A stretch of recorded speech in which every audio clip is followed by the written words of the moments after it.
के care class के government exam की तैयारी चैनल पर आपका स्वागत है। तो इस क्लास में हम करेंगे साइंस का, जो सभी एग्जाम के लिए बहुत ही महत्वपूर्ण है, जो ग्रुप डी रेलवे या बीपीसी टीआरई 4 बीपीएससी पीटी 72वीं सभी के लिए, बिहार एसएससी सभी के लिए महत्वपूर्ण है। तो ध्यान से देखिएगा। का क्या है ध्वनि? ध्वनि ध्वनि में क्या पढ़ेंगे? इचो यानी कि प्रतिध्वनि। प्रतिध्वनि क्या है? प्रतिध्वनि के बारे में पढ़ेंगे। क्या पढ़ेंगे? प्रतिध्वनि के बारे में। तो देखिए यहाँ पर क्या है, ध्वनि को दो बार सुनाई देता है। ध्वनि दो बार सुनाई देता है, इसको ही क्या कहते हैं? इचो कहते हैं। या क्या कहते हैं? प्रतिध्वनि कहते हैं। ध्वनि जब दो बार सुनाई देता है तो उसको हम क्या कहते हैं? प्रतिध्वनि। दो ये सरफेस एरिया, साउंड की तीव्रता, इंटेंसिटी पर आदि पर निर्भर करता है। इससे ही ध्वनि का क्या होता है? परावर्तन, रिफ्लेक्शन ऑफ साउंड भी कहते हैं। इसे ही क्या कहते हैं? प्रतिध्वनि को ही क्या कहते हैं? प्रतिध्वनि को ही हम कहते हैं परावर्तन, रिफ्लेक्शन ऑफ साउंड भी कहते हैं। किसी ध्वनि का कठोर सतह से टकराकर दोबारा सुनाई देना प्रतिध्वनि कहा जाता है। क्या कहा जाता है? प्रतिध्वनि कहा जाता है। तो देखिए यहाँ पर किसी ध्वनि क्या है, क्वेश्चन यहाँ पर है कि किसी ध्वनि क्या है? किसी ध्वनि का कठोर सतह से टकराकर दोबारा सुनाई देना प्रतिध्वनि कहा जाता है। तो कंडीशन ऑफ इचो, प्रतिध्वनि सुनने की परिस्थितियां क्या है? तो प्रतिध्वनि की तीव्रता पर निर्भर करता है। प्रतिध्वनि किस पर निर्भर करता है? तो प्रतिध्वनि जो है, प्रतिध्वनि क्या है? प्रतिध्वनि ध्वनि की तीव्रता पर निर्भर करता है, और अर्थात जितना तीव्र बोलेंगे उसकी प्रतिध्वनि उतना ही क्या होगा? अधिक होगा। तो प्रतिध्वनि क्या करता है? ध्वनि की तीव्रता पर निर्भर करता है, अर्थात जितना तीव्र बोलेंगे उसका प्रतिध्वनि उतना ही क्या होगा? अधिक होगा। प्रतिध्वनि क्या होता है? परावर्तित वस्तु या कण के आकार पर भी निर्भर करता है। तो प्रतिध्वनि किस पर निर्भर करता है?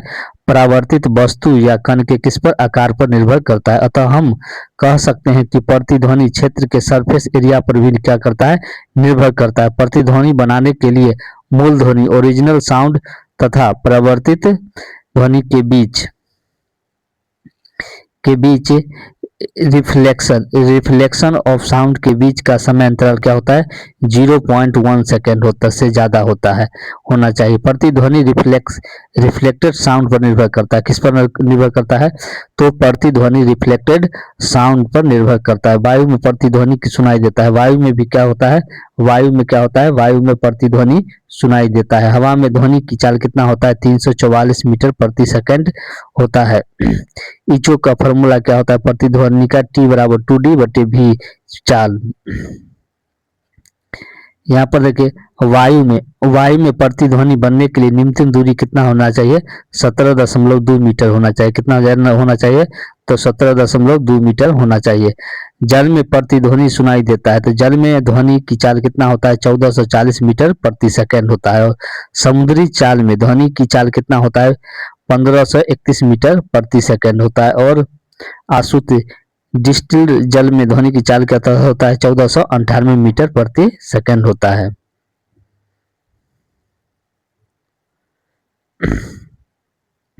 जल में प्रतिध्वनि बनने की न्यूनतम दूरी क्या होता है? 72 मीटर होता है। ठोस में ध्वनि की चाल 640 मीटर प्रति सेकंड होता है। एक व्यक्ति चोटी के पास ताली बजाता है और 5 सेकंड के बाद उस व्यक्ति को ताली का आवाज दोबारा सुनाई देता है, तो व्यक्ति और चोटी के बीच दूरी क्या कहलाता है? यह वस्तु की चाल 340 मीटर प्रति सेकंड होता है। आगे पढ़ेंगे अनुरण क्या है? अनुरण क्या है? अनुरण को कम करने के लिए बहुत प्रकार की तकनीक का प्रयोग किया जाता है। पहला है जो निम्न है: हॉल में फर्श पर कालीन का प्रयोग करना, दरवाजे पर खिड़कियों पर पर्दे का प्रयोग करना, हॉल और सभागार में सीलिंग का उपयोग करना।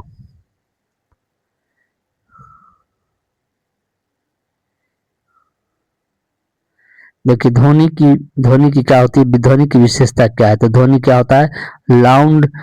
लाउंडलेंस। हम दो ध्वनियों में अंतर पता 3 प्रकार से लगाते हैं। एक होता है प्रबलता और तारत्व और गुणवत्ता, क्वालिटी ऑफ टिम्बर या पिच। लाउंडलेंस प्रबलता क्या? प्रबलता क्या? तो प्रबलता आभास आयाम पर निर्भर करता है। किस पर निर्भर करता है? तो प्रबलता किस पर निर्भर करता है?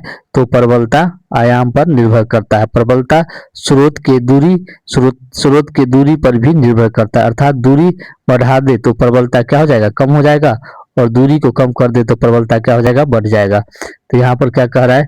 प्रबलता स्रोत की दूरी पर भी निर्भर करता है, अर्थात दूरी को बढ़ा देने पर प्रबलता क्या हो जाता है? कम हो जाता है, और दूरी को कम करने पर प्रबलता क्या हो जाता है? बढ़ जाता है। प्रबलता दूरी की क्या होता है? व्युत्क्रमानुपाती होता है। प्रबलता माध्यम के घनत्व पर भी निर्भर करता है। वह एयर में, उसके बाद वाटर में, उसके बाद सॉलिड में प्रबलता सबसे ज्यादा होता है। प्रबलता कंपन करने वाली वस्तु के क्षेत्रफल पर भी क्या करता है? निर्भर करता है। प्रबलता अनुनादित वस्तु पर भी निर्भर करता है।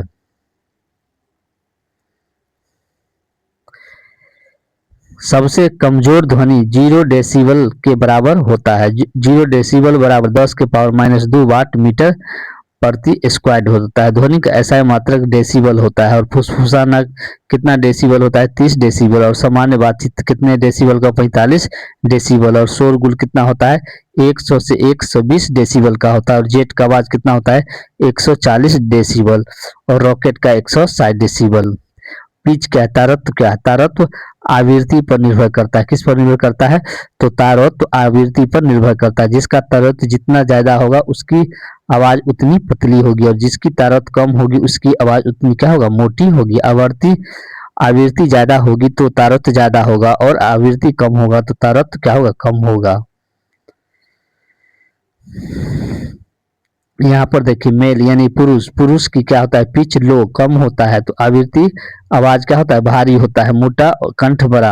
और फीमेल का देखिए फ्रीक्वेंसी क्या होता है? आवाज सुरीली, पतली, कंठ छोटा।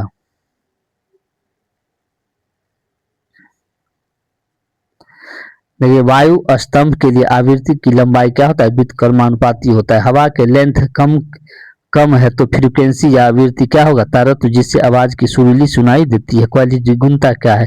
ध्वनि की गुणता तरंग के रूप में निर्भर करती है, जिसे व्यक्ति की आवाज पहचानते हैं।